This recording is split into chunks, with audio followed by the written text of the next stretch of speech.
Hello. बोलिए। Hello. Hello. हाँ जी बोलिए। ये भैया जी, ये आप सशवेंद्र जी को जानते हैं ना? एडवोकेट नरेंद्र जोशी बोल रहा हूँ, बोलिए। एग्जैक्टली। गुड इवनिंग सर, कैसे हैं आप? बिल्कुल बढ़िया, बताइए। मैं हर्ष बात कर रहा था हीरो फिनकॉर्प से। जी बताए। ये सर का लोन चल रहा था ना, पर्सनल लोन, उसके रिगार्डिंग मैंने कॉल किया है। हम्म। एक्चुअली सर मैं आपका ना ज़्यादा टाइम लूंगा नहीं, छोटा सा ब्रीफ कर देता हूँ। सर का 4 लाख मेरे पास जो पेंडेंसी है विदाउट इंटरेस्ट, 4,27,000 रुपए, ठीक है? जो पेंडिंग आउटस्टैंडिंग है, आप एग्जैक्टली समझ पा रहे होंगे मैं क्या हाँ बात ठीक कर है रहा हूँ, ठीक है है, ना? आगे बताइए सर। हाँ। उसके बाद ना मैंने सर को ऑफर किया था, जो मेरे पास फ्लैट डिस्काउंट आ रहा था 30% पेएबल और 70% वेवर का, ठीक है? जो कि एनबीएफसी बैंक के हिसाब से सफिशिएंट है और मेरे को इसके लिए कोई एक्सेप्शनल अप्रूवल की जरूरत नहीं थी। ठीक है। पर भैया ने बोला कि मेरे को पैसे अरेंज करने के लिए टाइम लगेगा, तो मैं देखता हूँ। तो उसके अकॉर्डिंग सर का आ रहा था 1,27,000 रुपये, ठीक है? मैंने इनको एक तीसरा ऑप्शन दिया कि भैया अगर पॉसिबल हो सके तो आप मेरे को कल शाम तक अपने लोन नंबर पे पेमेंट करा सकते हैं, तो मैं इसमें आपका एक्सेप्शनल अप्रूवल लेके करा सकता हूँ। उसके लिए बस मुझे आपका मेडिकल डॉक्यूमेंट लगेगा, ठीक है? उसके बाद जो मैंने देखो, आप लॉयर हैं और शायद मैक्सिमम आप कस्टमर्स होंगे, हीरो फिनकॉर्प 19.5 भी डेथ केस में नहीं देता। मतलब मेरे को 3.5 साल हो गए, मैंने तो ऐसा पर्सनली देखा नहीं। बाकी मैंने 20 के लिए इनको ऑफर करा कि सर जो हमारे पास 8 तक का मैक्सिमम है मैं वो देता हूँ। इसके अकॉर्डिंग भैया का आ रहा था 85,000 रुपये, ठीक है? अब आप खुद देखिए कि 1,27 से मैंने सीधा जो बात करी वो बिना नेगोशिएशन, बिना परेशान करे इनको 10% का एक्स्ट्रा वेवर दिलवा दिया, ठीक है? बिल्कुल। बस सर का कंसर्न ये है कि वो ना आपसे वेरीफाई कराना चाहते हैं लेटर्स और ये सब, जिसके लिए मैंने उनको बताया कि हम लोग आपको, देखिए व्हाट्सएप तो आपको पता है एक मोड ऑफ कम्युनिकेशन है, बस उसकी तो कोई मान्यता नहीं है ना? सिर्फ और सिर्फ मेल आईडी ही हमारे पास एक ऑप्शन बचता है। बिल्कुल आपके डोमेन से मेल आ जाए इनको सेटलमेंट लेटर। हाँ बिल्कुल, ये मुझे भेज देंगे, मैं डोमेन वेरीफाई करके इनको क्लियर कर दूंगा। सशवेंद्र जी। बस सर। हाँ जी सर। आप जो बात कर रहे हैं इस बात को मैं कंसीडर करता हूँ कि ये जो भी सेटलमेंट लेटर आपको पीडीएफ बाई मेल भेजेंगे, आप मुझे फॉरवर्ड करेंगे और इनकी तरफ से जो मेल आता है उसमें जो टू और मी लिखा होता है, वहां क्लिक करते किस मेल आईडी से मेल आ रहा है वो चीज खुल जाती है, तो वहां से उसका स्क्रीनशॉट लेके भेज देना, ठीक है?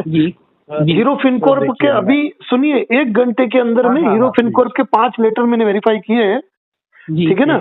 और आप भी अच्छी बात कर रहे हैं और इतना वेवर अगर मिल रहा है तो मेरे हिसाब से आपको कोई भी मौका नहीं छोड़ना चाहिए।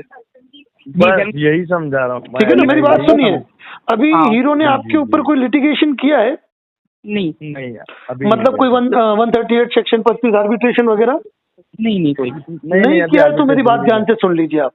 जी सर। एक्चुअली इस अमाउंट में लगभग कंपनियां ये सारे प्रोसेस करती है क्या? रिकवरी हरेसमेंट होता है, सेक्शन 25 करती है, चेक हो तो 138 भी करती है, आर्बिट्रेशन भी करती है क्या?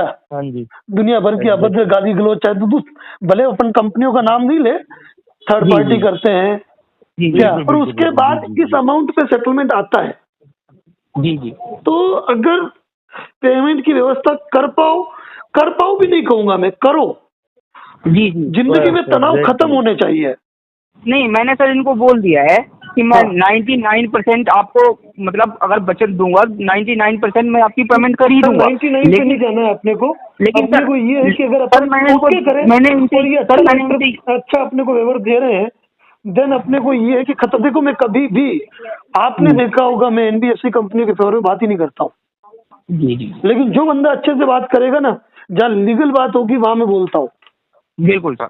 अब इन्होंने डायरेक्ट कहा कि व्हाट्सएप मोड ऑफ कम्युनिकेशन नहीं है, मैं मेल करूंगा। जी। और दूसरी सर बात, मेरी बात थोड़ी सी कंप्लीट नहीं होती। देखिए एक होता है कंपनी डोमेन, अलग होता है। जैसे मेरी जो मेल आईडी है harshjot.singh@herofincop.com, ठीक है? ये कंपनी डोमेन है। बट मैं सर को बैंकर के डोमेन, मतलब कंपनी डोमेन से भी भिजवाऊंगा। जो बैंकर की मेल है दूसरा customer.support@herofincop.com, जिसपे पास में भी मेल्स आई होंगी कंपनी की, उस मेल आईडी से भी, मतलब 2 बार मैं आपको मेल करवाऊंगा आपकी सर मैं एक बात बताऊं, सुनिए मैं तो ये भी मानता हूँ कि कोई कलेक्शन मैनेजर के थ्रू भी मेल आ जाए ना, हमें डोमेन वो चाहिए होता है। मैं क्या कह रहा हूँ, इन चीजों की हम परवाह नहीं करते हैं कि कस्टमर केयर से आए, नो सपोर्ट से आए, कहाँ से आए, बस डोमेन से आ जाए, मैं इतना काफी मानता हूँ। हाँ देखिए, आप वेल एजुकेटेड है सर, एडवोकेट है, आपके दिन और रात मैं कह रहा हूँ मेरे जैसे आप 100 लोगों को डील करते होंगे। नहीं वो कोई दिक्कत नहीं, आपने जेन्युइन की बात की है। हाँ ये आपके लिए हो सकता है ना, बट सर कस्टमर को ना समझ नहीं आता, उसको बैंकर की डोमेन और ये सब। नहीं हमारे शशवेंद्र जी थोड़े ज्यादा चिंता में रहते हैं।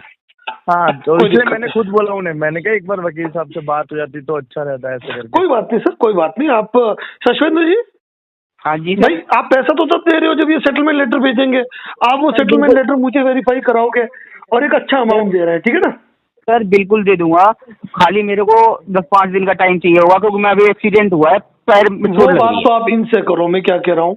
नहीं मैं इनको बोल दिया है, वो आपस में आप बात कर लीजिए, थोड़ा मेरा व्यस्त समय है। ठीक है, ठीक है, ओके सर, ओके ओके। अब मेरी बात